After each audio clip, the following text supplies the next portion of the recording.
Hello guys, welcome back to Amees close. എല്ലാവരും സുഖമായിട്ടിരിക്കാമെന്ന് വിചാരിക്കുന്നു.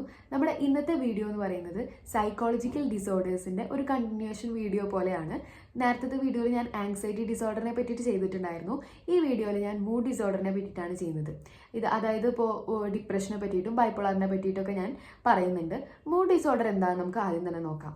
മൂഡ് ഡിസോർഡർ എന്ന് പറഞ്ഞു കഴിഞ്ഞാൽ ഒരു പേഴ്സൻ്റെ ഇമോഷണൽ സ്റ്റേറ്റിൽ ഉണ്ടാകുന്ന ഡിസ്റ്റർബൻസിനെയാണ് മൂഡ് ഡിസോർഡർ എന്ന് പറയുക. അത് ആളുടെ ഓൾ സ്റ്റേറ്റ് ഓഫ് മൈൻഡിനെ തന്നെ ബാധിക്കുകയാണ്. അതായത് വേ ഓഫ് തിങ്കിങ് ആണെങ്കിലും ബിഹേവ് ചെയ്യണ രീതിയാണെങ്കിലും എല്ലാത്തിനെയും ഡെയിലി ലൈഫിനെ കൂടെ അത് ബാധിക്കുകയാണ് എന്നുള്ളതാണ്. മൂഡ് ഡിസോർഡറിനെ പറ്റിയിട്ട് ഒരു ധാരണ കിട്ടിയെന്ന് വിചാരിക്കുന്നു.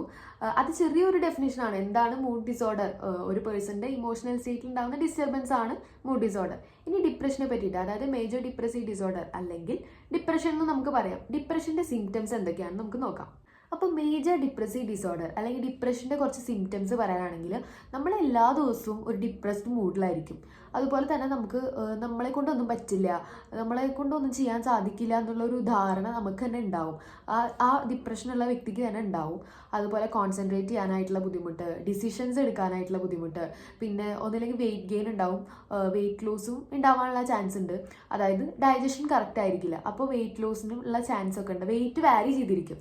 പിന്നെ അതുപോലെ ഇൻസോംനിയ അല്ലെങ്കിൽ ഹൈപ്പർസോംനിയ, ഒന്നില്ലെങ്കിൽ ഉറക്കക്കുറവ് അല്ലെങ്കിൽ ഉറക്ക കൂടുതൽ ഉണ്ടാവാനായിട്ടുള്ള ചാൻസ് ഉണ്ട്. പിന്നെ മെയിനായിട്ട് പറയാനാണെങ്കിൽ മരണത്തിനെ പറ്റിയിട്ടുള്ള ചിന്ത, അതുപോലെ തന്നെ സൂയിസൈഡൽ തോട്ട്സ്, മരിക്കുമോ എന്നുള്ള പേടിയും സൂയിസൈഡൽ തോട്ട്സും ഉണ്ടാവാനായിട്ടുള്ള ചാൻസ് ഉണ്ട്. പിന്നെ ഡ്യൂറേഷൻ എന്ന് പറയുന്നത്, അതായത് ഈ സിംറ്റംസ് ഒക്കെ 2 ആഴ്ച അതിൽ കൂടുതൽ നിൽക്കണം. അതുപോലെ തന്നെ നമ്മുടെ മുന്നത്തെ ആക്ടിവിറ്റീസിന് ഇപ്പോൾ ഡിഫറൻസ് ഉണ്ടെങ്കിൽ മാത്രമേ നമുക്ക് മേജർ ഡിപ്രസീവ് ഡിസോർഡറിൻ്റെ ക്രൈറ്റീരിയ മീറ്റ് ചെയ്യാനായിട്ട് പറ്റുള്ളൂ. അപ്പോൾ ഇതാണ് മേജർ ഡിപ്രസീവ് ഡിസോർഡർ അല്ലെങ്കിൽ ഡിപ്രഷൻ്റെ സിംറ്റംസ് ആയിട്ട് വരുന്നത്. ഇനി അടുത്തത് പറയുന്നത് പെർസിസ്റ്റന്റ് ഡിപ്രസീവ് ഡിസോർഡർ ആണ്. ഇത് ക്രോണിക് ഫോം ഓഫ് ഡിപ്രഷൻ എന്നാണ് പറയുക. പക്ഷേ ഇതിൻ്റെ സിംറ്റംസ് അത്ര സിവിയർ ആയിരിക്കില്ല. അതായത് ഡിപ്രഷൻ്റെ അത്ര സിവിയർ ആയിരിക്കില്ല ഇതിൻ്റെ സിംറ്റംസ്. പക്ഷേ ഈ സിംറ്റംസ് ഭയങ്കര ലോങ് ലാസ്റ്റിംഗ് ആണ്. 2 years ആണ് ഈ സിംറ്റംസ് കാണിക്കുക എന്നുള്ളതാണ്. പക്ഷേ അത്ര സിവിയർ ആയിരിക്കില്ല, പക്ഷേ ഡെയിലി ലൈഫിനെ എന്തായാലും ഇൻ്റർഫിയർ ചെയ്യും. അടുത്തതായിട്ട് ഞാൻ പറയാൻ പോകുന്നത് ബൈപ്പോളാർ ഡിസോർഡറിനെ പറ്റിയിട്ടാണ്. ബൈപ്പോളാർ ഡിസോർഡർ എന്ന് പറയുന്നത് ഒരു mood swings, extreme mood swings എന്നൊക്കെ വേണമെങ്കിൽ നമുക്ക് പറയാം. ഒന്നില്ലെങ്കിൽ ഇമോഷണലി ഹൈ അല്ലെങ്കിൽ ഇമോഷണലി ലോ.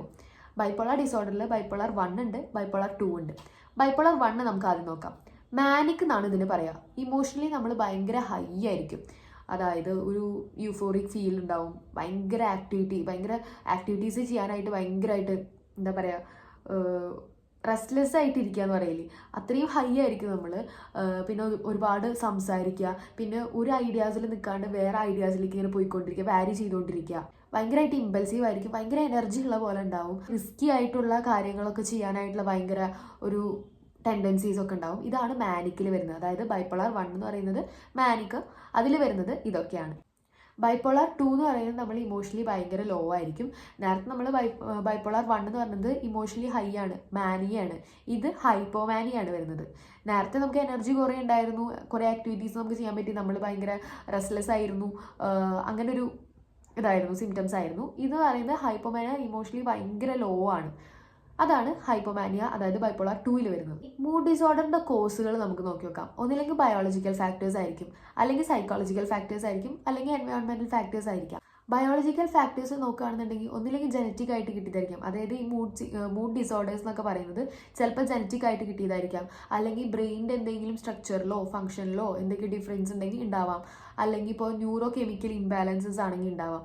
സൈക്കോളജിക്കൽ ആയിട്ടുള്ള ഫാക്ടേഴ്സ് നോക്കുകയാണെന്നുണ്ടെങ്കിൽ കൊഗ്നിറ്റീവിൻ്റെ പാറ്റേൺസിലുള്ള, കൊഗ്നിറ്റീവ് ബിഹേവിയറിൻ്റെ പാറ്റേൺസിലുള്ള ഡിഫറൻസസ് കൊണ്ട്, അല്ലെങ്കിൽ പേഴ്സണാലിറ്റിയിലുള്ള ഡിഫറൻസ് കൊണ്ട് അങ്ങനെയൊക്കെ വരാം. പിന്നെ എൻവയോൺമെൻറ്റൽ ഫാക്ടേഴ്സ് നോക്കുകയാണെങ്കിൽ ഒരുപാട് സ്ട്രെസ് ഉള്ളത് കൊണ്ട്, അല്ലെങ്കിൽ ഒരു സോഷ്യൽ സപ്പോർട്ട് കിട്ടാത്തത് കൊണ്ട്, അല്ലെങ്കിൽ സബ്സ്റ്റൻസ് അബ്യൂസ് കാരണം, ആൽക്കഹോളും അതുപോലെ തന്നെ അങ്ങനെയുള്ള കാര്യങ്ങൾ യൂസ് ചെയ്യുന്നത് കൊണ്ടും ഇത് വരാനുള്ള ചാൻസസ് ഉണ്ട്, മൂഡ് ഡിസോർഡറിലേക്ക് എത്താനുള്ള ചാൻസസ് ഉണ്ട്.